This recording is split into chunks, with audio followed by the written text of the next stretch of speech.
अस्सलाम वालेकुम। Last class में हम प्रिंसिपल आइडियल डोमेन हमने पढ़ा था। यानी प्रिंसिपल आइडियल डोमेन वो इंटीग्रल डोमेन है जिसका हर आइडियल प्रिंसिपल आइडियल हो, यानी कि उसका एक जनरेटर होना चाहिए।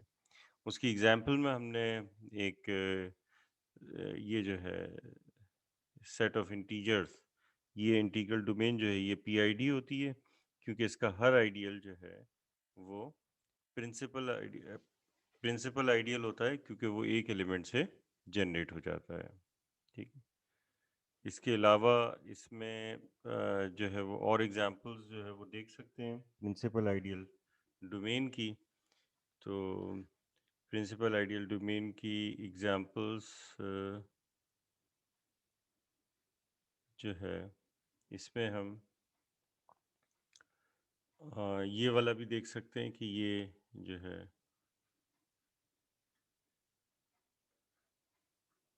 क्यू एक्स,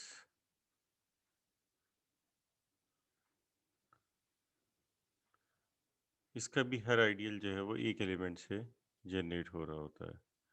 तो ये भी जो है वो प्रिंसिपल आइडियल डोमेन, यानी कि ये भी पीआईडी है। अब इसके बाद एक रिज़ल्ट देखते हैं, मतलब और भी रिज़ल्ट्स हैं वो इम्पॉर्टेंट रिज़ल्ट्स हैं जो कि इससे रिलेटेड हैं।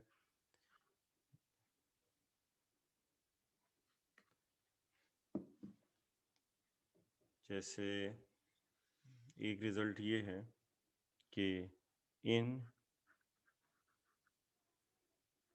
इसको थ्योरम कह दें, इसको कोई आज हम इसको कर रहे हैं तो आज का ये थ्योरम 1 हो जाएगा।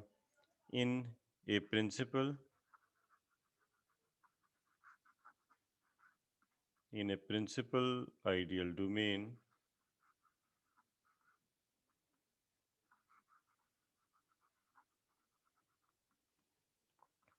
an irreducible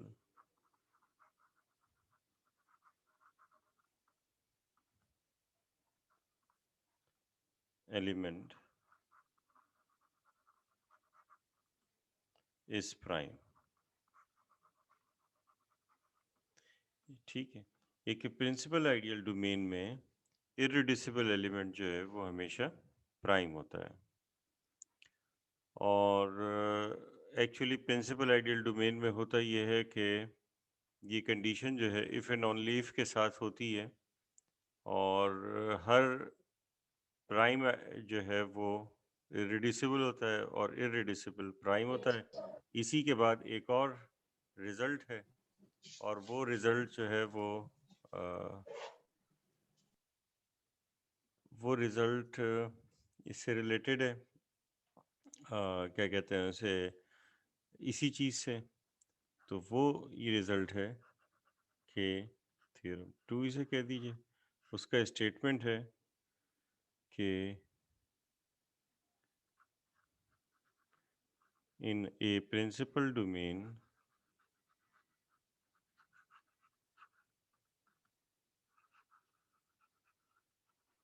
in a principal ideal domain, ideal domain लिख दो, principal ideal domain an element is irreducible irreducible if and only if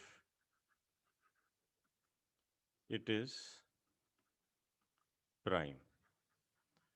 तो ये पुराना वाला भी इसी में जो है वो कवर हो जाता है, क्योंकि जो है वो इररिड्यूसिबल अगर कोई एलिमेंट होगा तो वो प्राइम होगा तो फिर इररिड्यूसिबल होगा। लेकिन ये प्रिंसिपल आइडियल डोमेन में होता है। प्रिंसिपल आइडियल डोमेन के अलावा अगर कोई और डोमेन हो तो उसमें जो है वो ऐसा नहीं होता।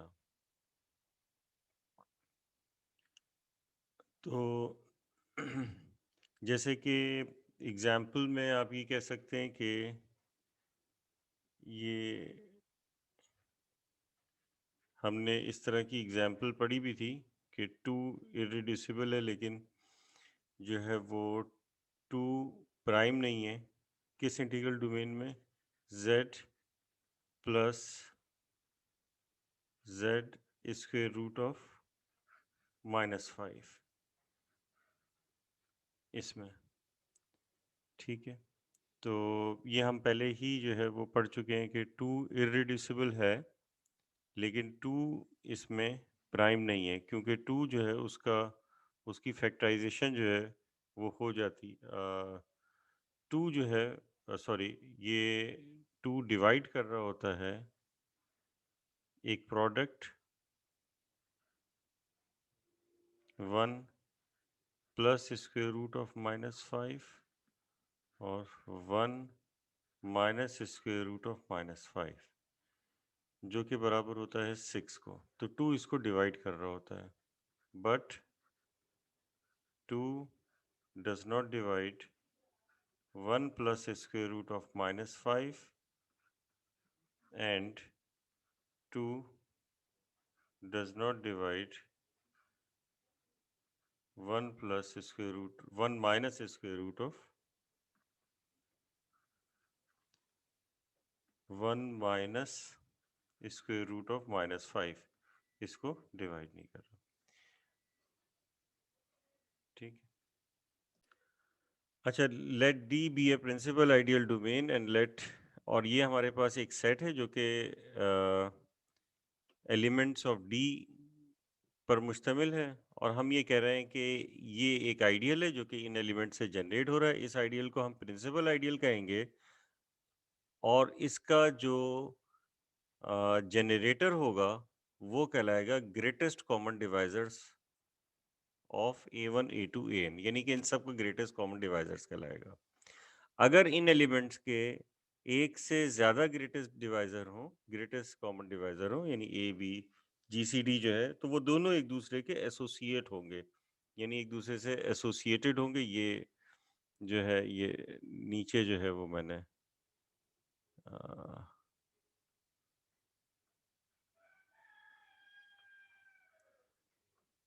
ये लिखा हुआ है यहाँ पे, if A and B are G C D of A1 AN, ये है, तो then A is associated to B. तो ये एसोसिएटेड टू बी होते हैं और दोनों उसके जनरेटर्स होते हैं, क्योंकि जनरेटर जो है, सिंगल जनरेटर जो है वो उनका जीसीडी होगा। अब ये जीसीडी कंप्यूट किस तरह से करते हैं? जीसीडी कंप्यूट इस तरह से करते हैं कि A1 A2 AN ये हमारे पास जो है ग्रेटेस्ट, ये हमारे पास एलिमेंट्स हैं। इनका ग्रेटेस्ट कॉमन डिवाइजर देखना है तो पहले हम फर्स्ट टू एलिमेंट्स ले लेते हैं, उनका जीसीडी कह दिया B1 है। फिर उसके बाद हम क्या करते हैं कि B1 को, A1 A2 को हटा देते हैं, फिर B1 को बाकी सबके साथ लिख लेते हैं, फिर फर्स्ट टू ले लेते हैं और उनका जीसीडी B2 कह दिया। फिर हमने B1 और A3 को हटा दिया, फिर B2 लिख दिया, और फिर एंड सो ऑन, ये इस तरह से प्रोसीजर करते रहते हैं। आखिर में Bn-2 कॉमा An आ जाएगा, और फिर उसका जीसीडी जो होगा वो फाइनली इस पूरे का जीसीडी कहलाएगा। तो इस तरीके से जीसीडी निकालते हैं। अगर आपके पास जो जीसीडी आ रहा है वो कोई यूनिट है, तो इसका मतलब ये हुआ कि जो आपका आइडियल है वो प्रिंसिपल आइडियल होगा, यानी वो इंटीग्रल डोमेन खुद हो जाएगा, और वो उसका जनरेटर जो है वो 1 होगा। ठीक है, अगर जो जीसीडी आ रहा है वो जीसीडी कोई यूनिट है। ठीक है, अब इसके बाद हम जो है वो एक थ्योरम की तरफ आते हैं।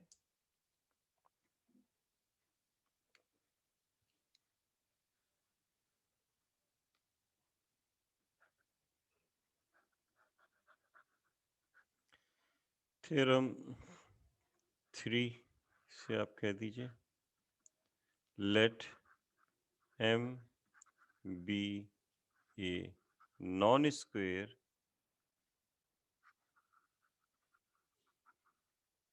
integer such that z plus z square root of m is a principal ideal.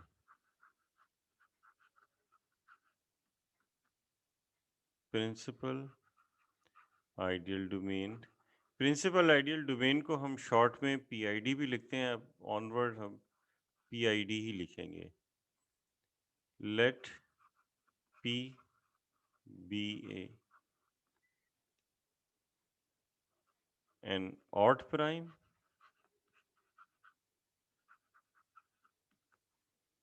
for which Legendre symbol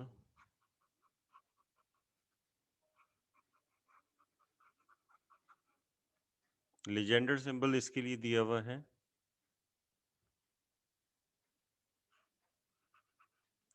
Legendre symbol of m over p is equal to 1। ठीक है, यानी कि ये समझ लीजिए कि ये क्वाड्रेटिक रेजिड्यू है।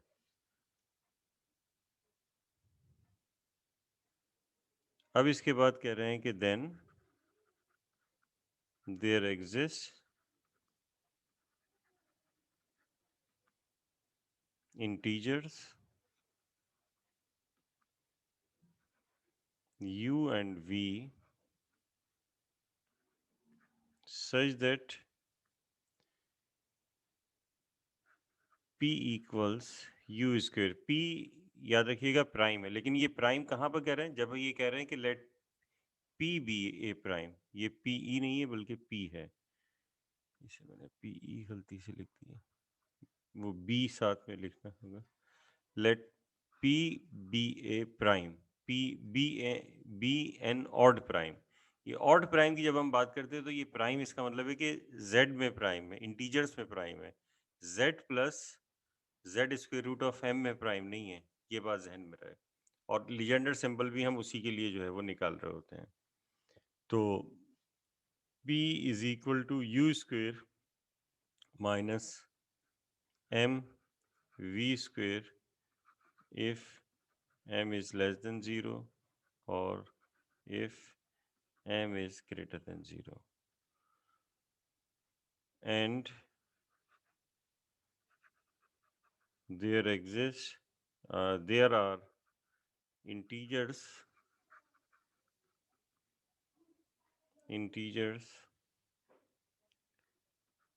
t u such that t square minus mu square is equal to -1।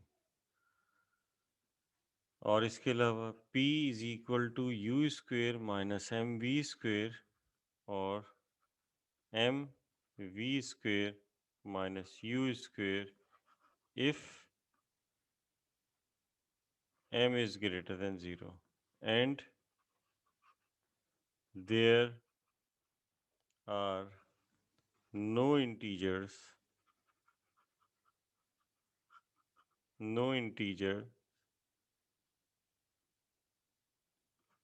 t u with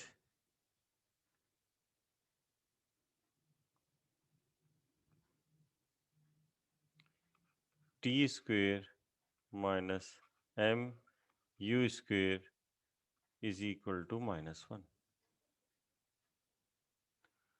ये थ्योरम का स्टेटमेंट है। तो ऐसे करते हैं कि पहले कुछ हिस्सा इसका देखते हैं और फिर इसके बाद इसका प्रूफ जो है वो शुरू करते हैं। ठीक है, तो पहले तो ये क्या है, m एक नॉन स्क्वायर इंटीजर है, तो इस तरह से ये पीआईडी होगी, जैसे कि हमने इससे पहले इस तरह से देखा कि नॉन स्क्वायर इंटीजर है और ये पीआईडी है, ये दिया हुआ है। ठीक है ना, m एक नॉन स्क्वायर इंटीजर है और इस तरह, और ये एक हमारे पास जो है पीआईडी है।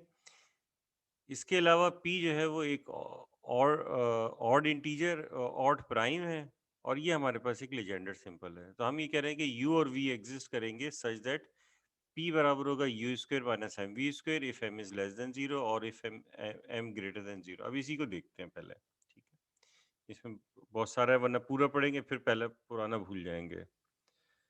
तो इसका प्रूफ शुरू करते हैं। ठीक है, हम कहाँ से शुरू करेंगे, हमें दिया हुआ है लीजेंडर सिंबल। तो लीजेंडर सिंबल के बारे में हम पहले पढ़ चुके हैं एलिमेंट्री नंबर थ्री के कोर्स में। एज हमें पता है कि लीजेंडर सिंबल ऑफ m अगर 1 है तो देन अगर ये 1 है तो इसका मतलब है कि ये क्वाड्रेटिक रेजिड्यू है। देन देयर एग्जिस्ट, उसमें होता था a बाई p होता था, तो a क्वाड्रेटिक रेजिड्यू होता था, तो इसका मतलब, तो अब यहाँ पर m बाई p है तो इसका मतलब m क्वाड्रेटिक रेजिड्यू है। तो then there exist an integer x such that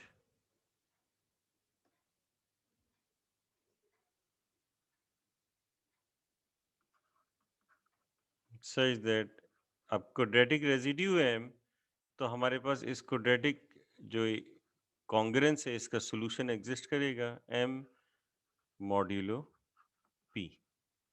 ठीक है, there exist an integer x such that ये क्वाड्रेटिक कॉन्ग्रेंस होगी। दस अब क्या कर सकते हैं, अब इस m को अगर इधर ले जाएं तो क्वाड्रेटिक कॉन्ग्रेंस हो जाएगी x square minus m is congruent to 0 modulo p, और फिर इसकी फैक्टराइजेशन कर लें तो ये x माइनस रूट एम, ये x प्लस रूट एम चलो पहले लिख देते हैं, और x minus root m is congruent to 0 modulo p। ठीक है, तो साफ नज़र आ रहा है क्योंकि एक क्वाड्रेटिक कॉन्ग्रेंस का सॉल्यूशन है हमारे पास, तो इसका मतलब ये हुआ कि ये मॉड्यूलो, ये product congruent to 0 modulo p का मतलब है कि p इस प्रोडक्ट को डिवाइड कर रहा है। ठीक है, hence p divides the product x plus square root of m times x minus square root of m, इसको डिवाइड कर रहा है, कहाँ पर डिवाइड कर रहा है, इन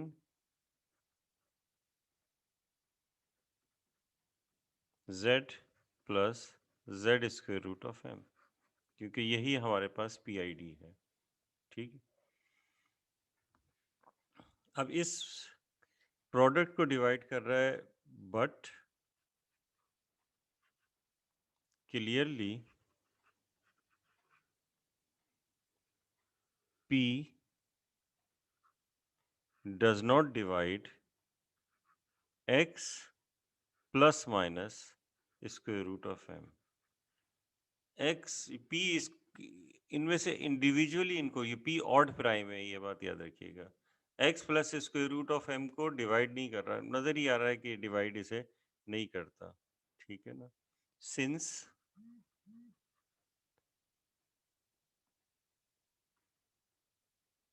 सिंस पी, उसकी रीज़न क्या है कि हम ये कह सकते हैं कि क्योंकि ये पी इसको डिवाइड नहीं कर रहा, तो हम ये बता सकते हैं कि x plus minus square root of m, इसके नीचे जब p रखेंगे यानी कि p से इसको डिवाइड करेंगे तो ये हो जाएगा x upon p plus minus 1 upon p square root of m। अब चलें, ये तो कोई ऐसा इंटीजर हो सकता है, वैसे ज़रूरी नहीं कि हमेशा ऐसा x जो है वो मल्टीपल ऑफ p आए, लेकिन अब क्योंकि ऑड प्राइम है तो 1 अपॉन p तो z हो ही नहीं सकता, तो इसका मतलब है कि ये इसको डिवाइड नहीं करेगा, ये इसमें मौजूद नहीं होगा। z plus z square root m में ये मौजूद नहीं होगा, तो इस वजह से हम ये कह रहे हैं कि p ना तो इसकी जो प्लस वाला है इसको डिवाइड करेगा, ना ही माइनस वाले को, लेकिन क्योंकि लेजेंडर सिंबल 1 है तो लेजेंडर सिंबल 1 होने की वजह से P इस प्रोडक्ट को डिवाइड कर रहा है, क्योंकि लेजेंडर सिंबल 1 है, क्वाड्रेटिक कॉन्ग्रेंस का सॉल्यूशन एग्जिस्ट करेगा, यानी कि m जो है वो क्वाड्रेटिक रेजिड्यू होगा, तो क्वाड्रेटिक रेजिड्यू होने की वजह से P जो है वो डिवाइड करेगा इन दोनों के जो है वो प्रोडक्ट को। तो इसका मतलब ये हुआ कि P जो है वो प्राइम नहीं है। ठीक है, क्लियरली नजर है, क्योंकि P इस प्रोडक्ट को डिवाइड कर रहा है, लेकिन P इस प्रोडक्ट के जो एलिमेंट्स हैं उनको इंडिविजुअली डिवाइड नहीं करता। Hence P is not a prime. अच्छा, प्राइम Z में तो है लेकिन नॉट ए प्राइम। अब हमारे पास ये किस में आ गया? In Z plus Z square root of M। इसमें ये प्राइम नहीं है। P जो है वो Z में प्राइम है लेकिन इस चीज़ में प्राइम नहीं है। ठीक है, लेकिन हमें पता है कि as Z plus Z square root of M is a PID। ये हमारे पास एक PID है। तो PID में जो इफ़ एंड ऑनली इफ की कंडीशन होती है, इफ़ एंड ऑनली इफ की कंडीशन का मतलब ये होता है कि जो इरेड्यूसिबल है वो प्राइम, अगर इरेड्यूसिबल है तो प्राइम होगा और प्राइम है तो इरेड्यूसिबल होगा, यानी दोनों कंडीशंस होती हैं। तो इसका मतलब ये हुआ कि P इसमें प्राइम नहीं है। तो अगर P प्राइम नहीं है तो इसका मतलब है कि P इरेड्यूसिबल भी नहीं है, यानी कि P की फैक्टराइजेशन पॉसिबल है। As Z plus Z square root of M is a PID, ठीक है, then P is not an irreducible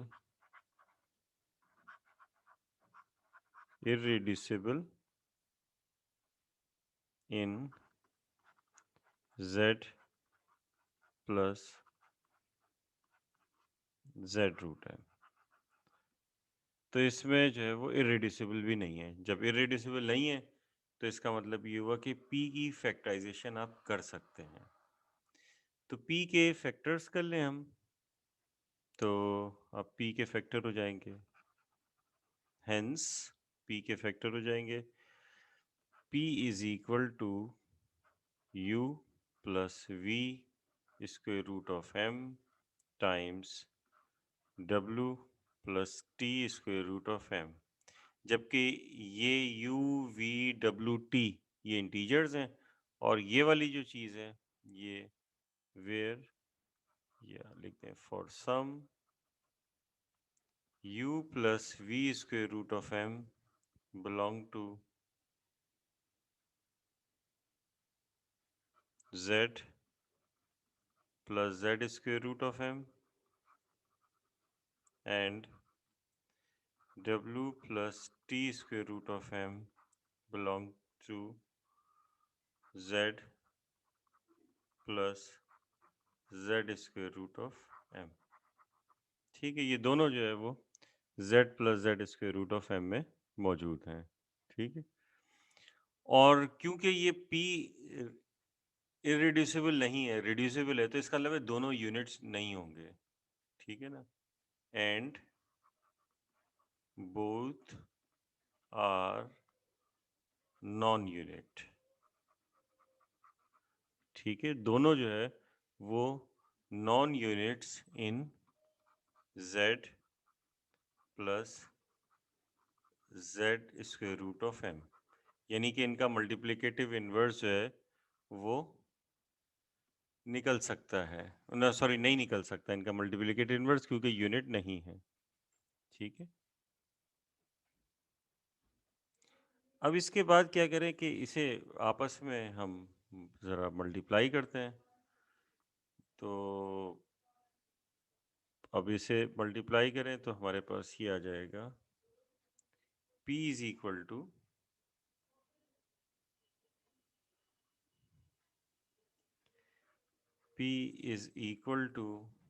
U W plus UT square root of M plus VW square root of M plus v t m. ठीक है, आप इसे arrange इस तरह से कर सकते हैं कि P is equal to, root m वाले एक साथ कर लें और बगैर रूट वाले एक साथ कर लें। तो इस तरह से ये हो जाएगा कि u W plus v t m या टी वी एम, इस तरह से कर लें। फिर प्लस ये वाला जो है, दोनों में से रूट एम कॉमन ले लें, तो यू टी प्लस वी डब्ल्यू रूट ऑफ एम, ये स्क्वायर रूट ऑफ एम आपने कॉमन ले लिया।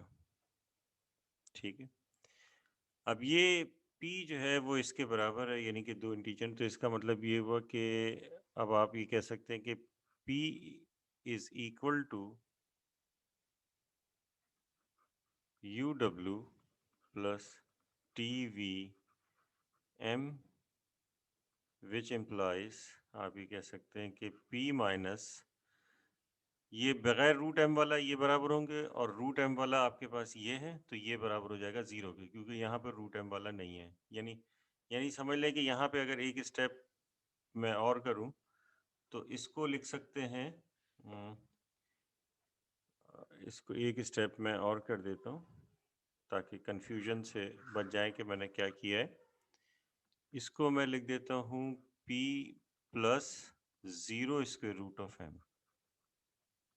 ठीक है, और ये आपके पास आ जाएगा, बल्कि ये नीचे लिखने के बजाय इससे ऊपर वाले में लिख देता हूँ, फिर वरना दोबारा सारा लिखना पड़ जाएगा। इसको जो है हम लिख देते हैं p plus 0 square root of m। तो ये जो है चीज़ p के बराबर होगी, तो p बराबर हो जाएगा U W plus T V M and U T plus we W is equal to 0, इस तरह से। या फिर आप ये कह सकते हैं कि p माइनस यू डब्ल्यू minus plus T V m, ये उधर ले गया पूरा, इज इक्वल टू 0, एंड ये या u T plus v m is equal to 0, यानी कि ये सारे 0 के जो है वो बराबर आ जाएंगे। ठीक है, अब आप चाहें तो इसे 1 कह दीजिए इक्वेशन, इसे आप 2 कह दीजिए। ठीक है, और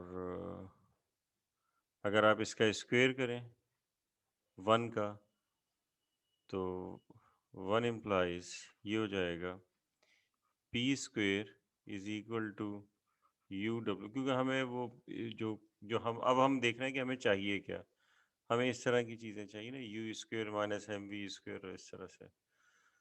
तो वो लाने के लिए अब हम काम कर रहे हैं। तो इसके लिए हमने ये क्या किया कि स्क्वेयर किया, तो ये हो जाएगा U W plus T V m और इसका स्क्वेयर।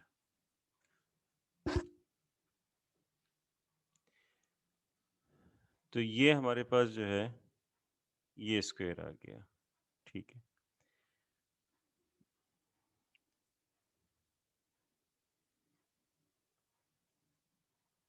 अब उसके बाद जो है आप क्या कर सकते हैं, आप इसको ऐसे लिख सकते हैं कि ये बराबर है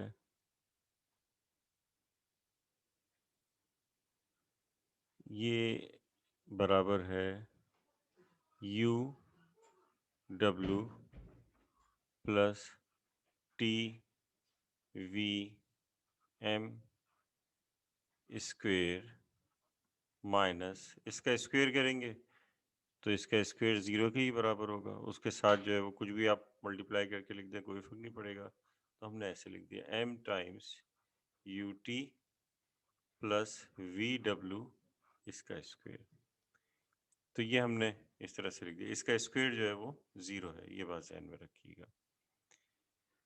अब इसके बाद यानी हमने ये समझ लिया कि इन दोनों के यानी कि इन दोनों के स्क्वायर किए और फिर इसके बाद इसे इस इक्वेशन को m से मल्टीप्लाई करके इसमें से सब्ट्रैक्ट कर दिया, तो हमारे पास ये आ जाएगा। साइमल्टेनियस इक्वेशंस में इस तरह से कर सकते हैं, इसमें कोई इशू नहीं होता। अब हमारे पास क्या आ जाएगा, पी स्क्वेयर, यानी कि इसे अब सिंप्लीफाई करना है, तो p square is equal to, यहाँ पर आप इसे सिंप्लीफाई कीजिए, तो यहाँ पर आप स्क्वेयर का फॉर्मूला लगाएंगे, तो ये हो जाएगा u square W square plus, बल्कि ऐसा करता हूँ कि इसको सॉल्व करेंगे आप, इसका स्क्वायर खोलेंगे, इसका स्क्वायर खोलेंगे, m से मल्टीप्लाई करेंगे, जो कैंसिल होता है उसे कैंसिल करेंगे, फिर उसके बाद दोबारा फैक्टराइजेशन करेंगे। ठीक है, तो आपके पास जो है फैक्टराइजेशन के बाद जो आ जाएगा वो मैं यहाँ पर लिख रहा हूँ। तो वो स्टेप आपके लिए मतलब सिंपल अलजेब्राइक स्टेप्स हैं, मतलब वो क्या कहते हैं, स्कूल वाली अलजेब्रा है, तो ये बड़ी आसानी से जो है वो आप इसे कर सकते हैं। तो ये हो जाएगा u square minus m v square times डब्ल्यू square minus m t square, जबकि आपके पास क्योंकि p आपके पास एक ऑड प्राइम है, तो अब ये सारे क्या होने चाहिए, इंटीजर्स हैं, तो as m you V W t, ये सारे हमारे पास क्या हैं, ये सारे हमारे पास इंटीजर्स हैं, क्योंकि ये इनमें था, तो ये सारे U we W M you V W T और एम, ये सारे हमारे पास जो है वो इंटीजर्स हैं। एंड एम हमारे पास जो है, हम एन को ले रहे हैं नेचुरल नंबर, क्योंकि एम जो है वो अगर नेगेटिव हो गया तो ऐसी सूरत में क्या होगा, एम के नेगेटिव होने की वजह से कि ये पीआईडी ही नहीं रहेगी। जैसे उसमें नेगेटिव वाला जो है वो एक रूट -5 की आपने एग्जांपल देखी थी, तो z plus z square root of -5 integral domain नहीं होती, ये भी हमने ऊपर ही एग्जांपल पढ़ी है। तो इस वजह से हम इसे, ये हमारे पास m जो है क्योंकि पीआईडी गिवन है, तो n हमारे पास जो है वो ये है नेचुरल नंबर है। तो इसका मतलब ये हुआ कि ये जो प्रोडक्ट, क्योंकि ये सारे इंटीजर्स हैं तो उसका स्क्वायर भी इंटीजर, उसको इंटीजर से मल्टीप्लाई करेंगे, एक क्या कहते हैं उसे, एक नेचुरल को, तो वो भी इंटीजर, इनका डिफरेंस वो भी इंटीजर। तो इसका मतलब ये हुआ कि हम ये कह सकते हैं कि we see that u square minus m v square and डब्ल्यू square minus m t square, ये दोनों इंटीजर्स होंगे। ठीक है, अब इसके अलावा और क्या चीज़ हम इसमें लिख सकते हैं, और उसके अलावा हम इसके बाद ये लिख सकते हैं, अब मैं यहाँ पे लिख रहा हूँ। ठीक है, इस p हमारे पास एक ऑड प्राइम है, तो वो जो ऑड प्राइम है, ठीक है, तो इसका मतलब ये हुआ कि हम ये नहीं कह सकते कि ये +-1 होंगे, क्योंकि +-1 अगर ये दोनों हुए तो हमारे पास ये पी स्क्वेयर तो नहीं आ सकता फिर ऐसी सूरत में। तो मोर ओवर मतलब ये कि पी स्क्वेयर जो है ऑड प्राइम फिर हमारे पास नहीं होगा, मोर ओवर, और ये इसके अलावा ये जो हमने लिए थे एलिमेंट्स, ये जो ऊपर लिए थे, एक तो ये कि प्राइम था, दूसरा ये कि नॉन यूनिट्स थे। ये हमने कह दिया था कि u plus v square root of m non unit है, यानी ये एलिमेंट भी नॉन यूनिट है, ये एलिमेंट भी नॉन यूनिट है। ठीक है, तो +-1 आपको पता है कि यूनिट्स होते हैं।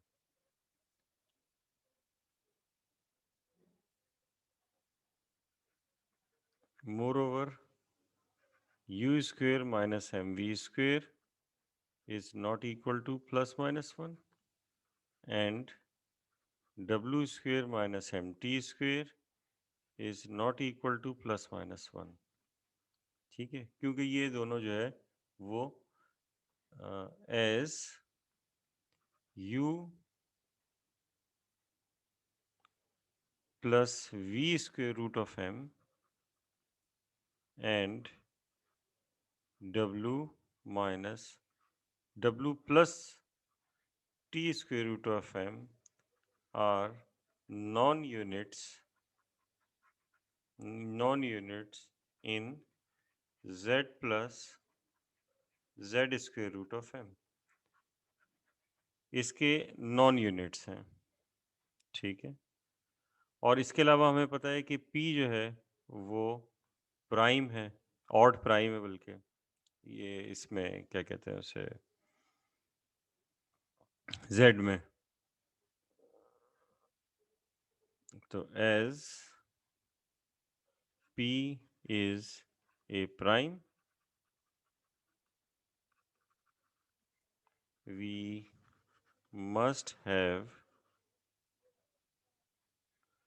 plus minus p is equal to u square minus mv square, और बल्कि और की बजाय इसी की आगे इक्वल लिख देता हूँ, वो ज़्यादा बेहतर रहेगा। Is equal to w square minus mt square. तो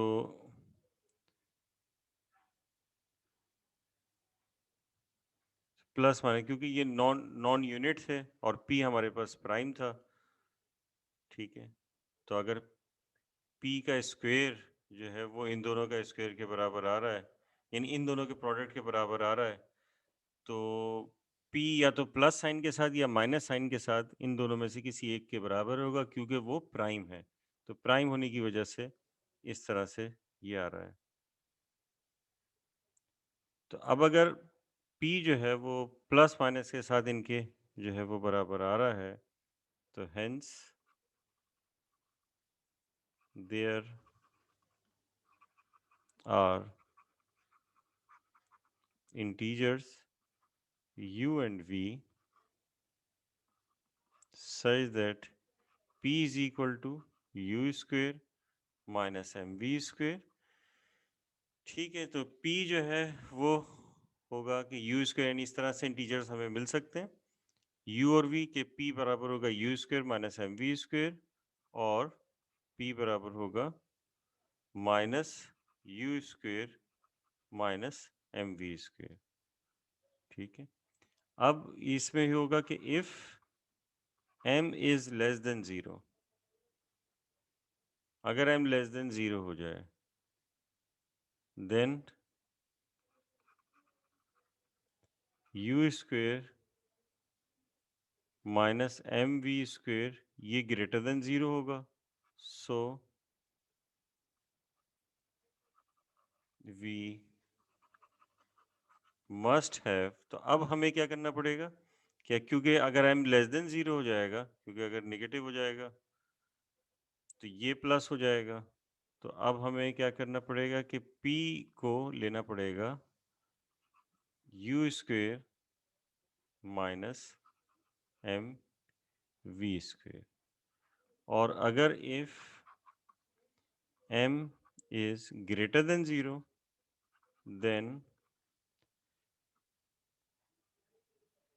तो ऐसी सूरत में अगर अब ग्रेटर देन 0 हो जाएगा, m अगर ग्रेटर देन 0 हो जाएगा, तो हम p को फिर लेंगे, ये जैसे प्लस लिया है तो अब हम लेंगे then p is equal to minus u square minus m v square, यानी कि m v square minus u square, m ले लेंगे। ठीक,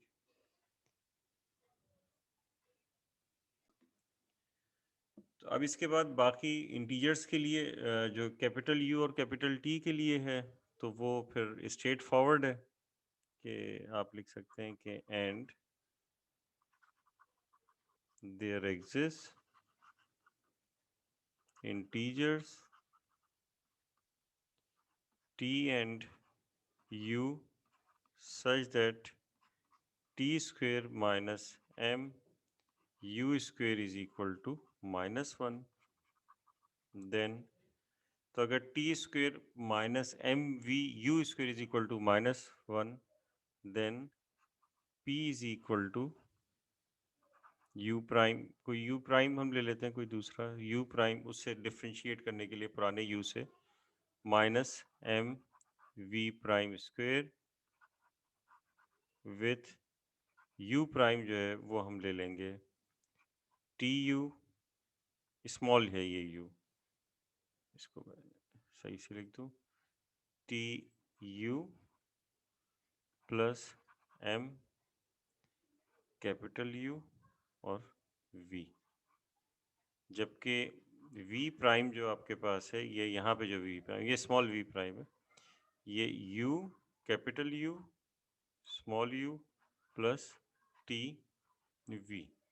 तो इस तरह से हमारे पास कुछ इंटीजर्स हमें मिल सकते हैं कि p को इस तरीके से लिखा जा सकता है।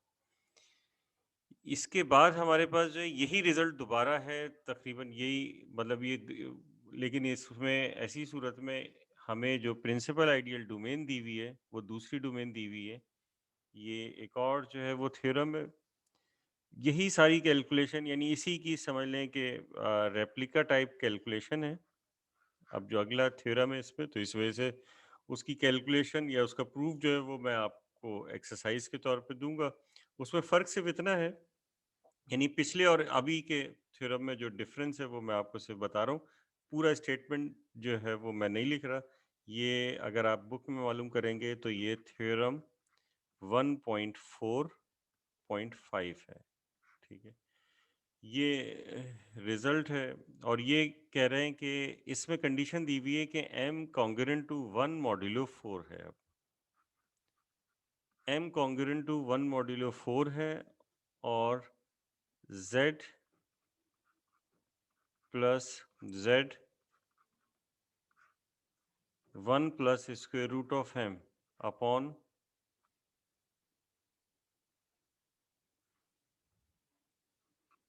अपॉन 2, ये इज ए पीआईडी, ये प्रिंसिपल आइडियल डोमेन है। और आपको पता है कि अगर ये 1 मॉड्यूलो 4 नहीं हो तो फिर ये इंटीग्रल डोमेन ही नहीं होगी, क्योंकि उसमें फिर क्लोजर प्रॉपर्टी होल्ड नहीं करती है। तो इस वजह से 1 मॉड्यूलो 4 होना ज़रूरी है m को। ये हमने कंडीशन देखी भी थी, और इसमें वही लीजेंडर सिंबल इस तरह से दिया हुआ है m का, यानी कि m क्वाड्रेटिक रेजिड्यू है p का। तो लीजेंडर सिंबल जो है वो m का दिया हुआ है 1।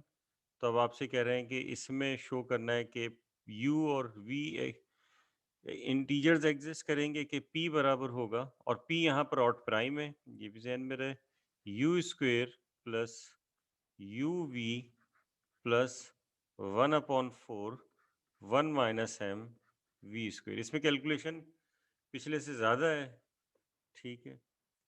और फिर उसके बाद m की डिफरेंट कंडीशंस लेस देन 0 और ग्रेटर देन 0 के लिए फिर आपके पास कुछ कंडीशंस है। तो ये मैं इसका प्रूफ जो है वो एक्सरसाइज के तौर पे छोड़ रहा हूँ, ये आप लोग जो है वो कीजिएगा, ठीक है। अब इसके बाद जो नेक्स्ट हम चीज़ कर रहे हैं ये है maximal ideal.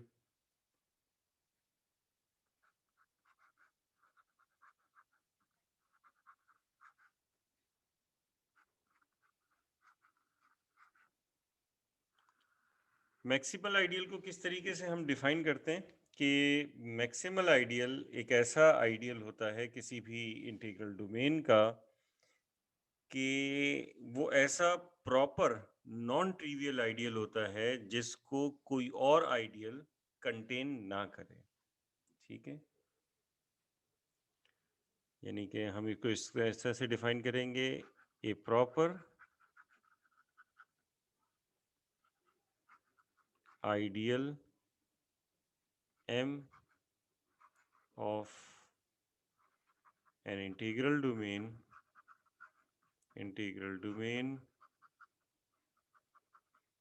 D is maximal if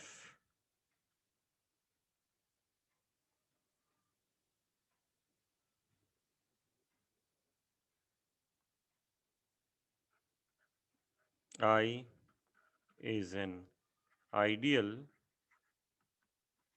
of D such that M contained in I and I contained in D, then या तो I M के इक्वल हो और या फिर I D के इक्वल हो। यानी कि इसका मतलब ये हुआ कि M को प्रॉपरली कंटेन करने वाला कोई आइडियल मौजूद नहीं है।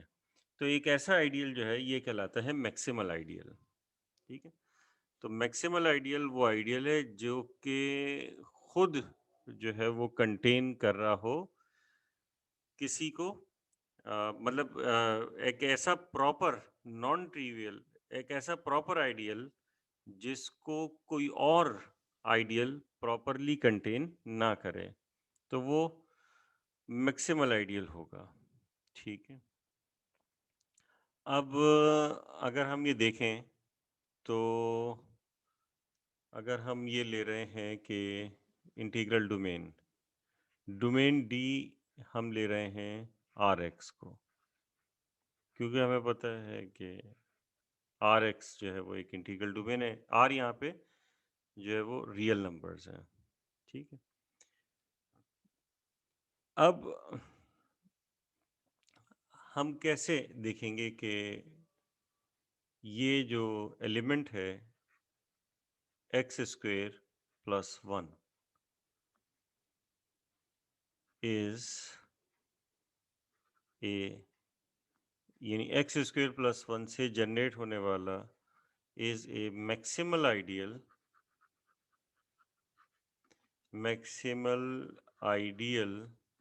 Of maximal ideal of D या आर एक्स, कि ये मैक्सिमल आइडियल है आर एक्स का। इसके बहुत सारे तरीके हैं, अलजेब्रा में आपने बहुत सारे तरीके पढ़े होंगे कि हम ये शो कर दें कि x square plus one R x का एक इरेड्यूसिबल एलिमेंट है, और फिर एक रिजल्ट है उसमें कि इरेड्यूसिबल एलिमेंट से जो आइडियल जनरेट होता है वो मैक्सिमल आइडियल होता है।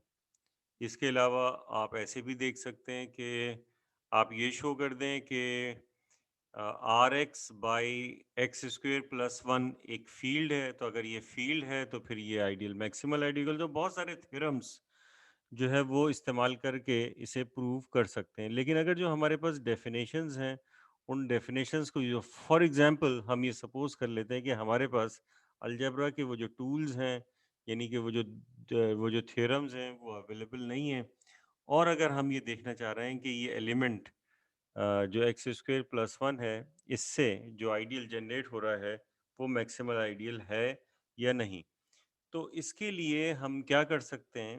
इसके लिए हम ये कर सकते हैं कि जो हम ये अस्यूम करते हैं कि एक्स स्क्वेयर प्लस वन और आर एक्स, इन दोनों के दरमियान एक आइडियल है आई। ठीक है, ये हमने बल्कि ऐसा करते हैं कि इस तरह से ले लेते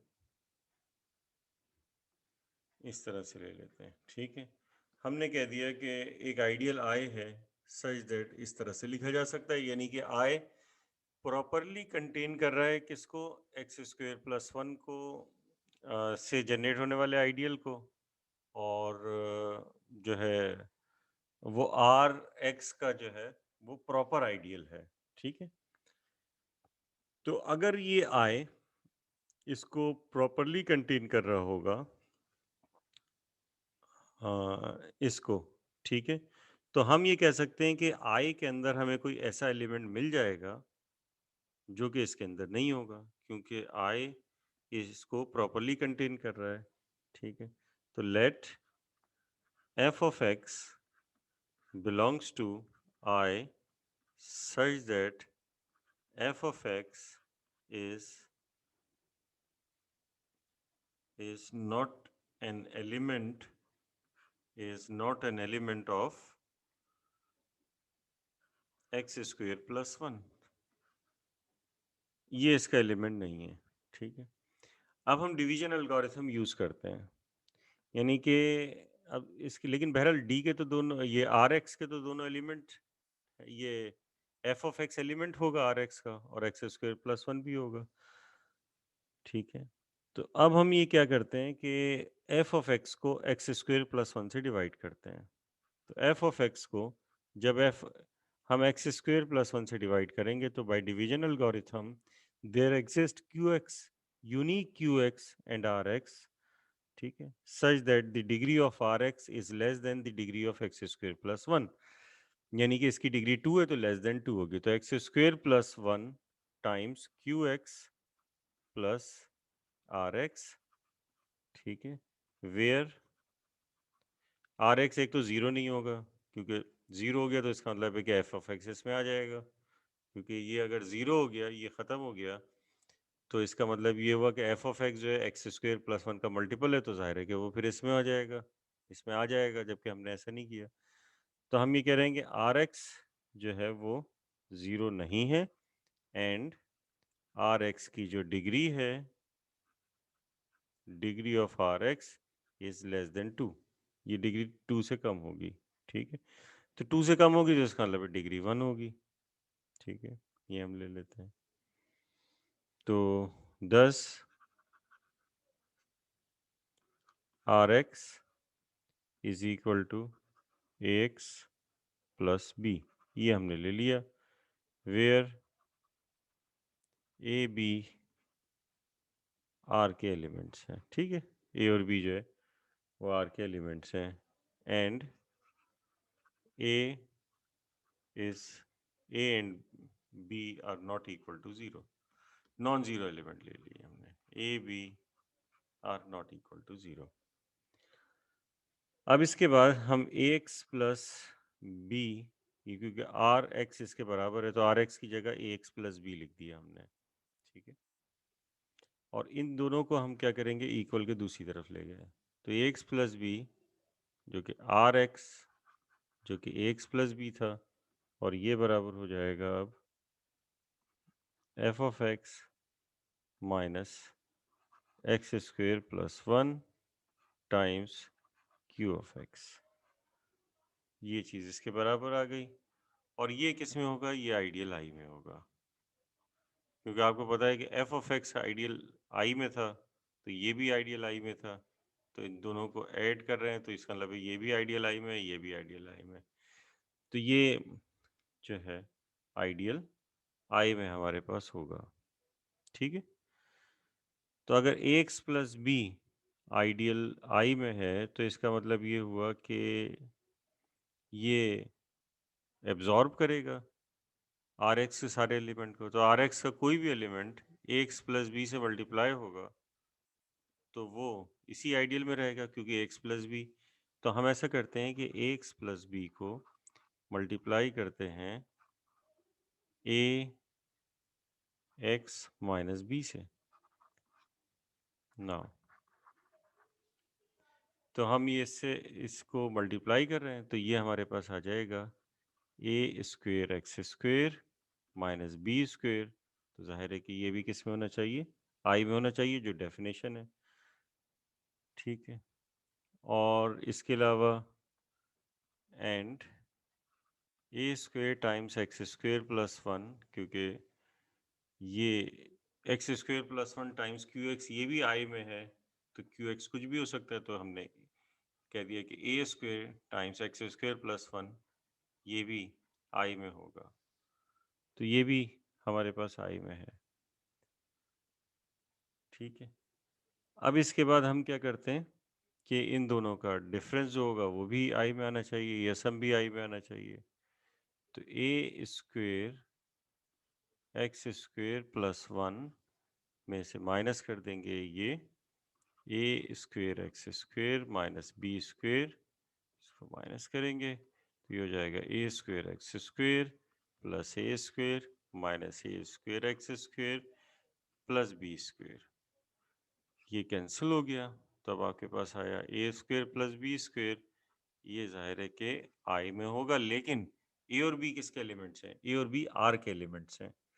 तो इसका मतलब ये हुआ कि a square plus b square belongs to are.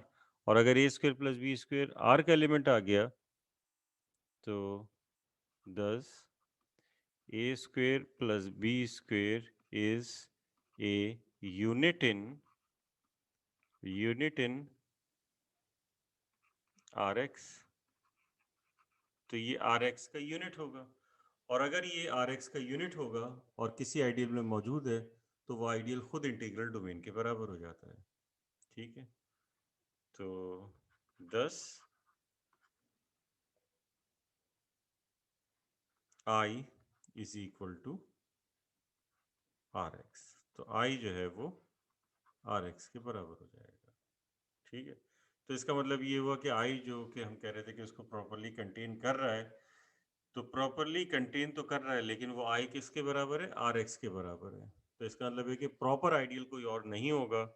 तो हम ये कहेंगे कि x square plus one is a maximal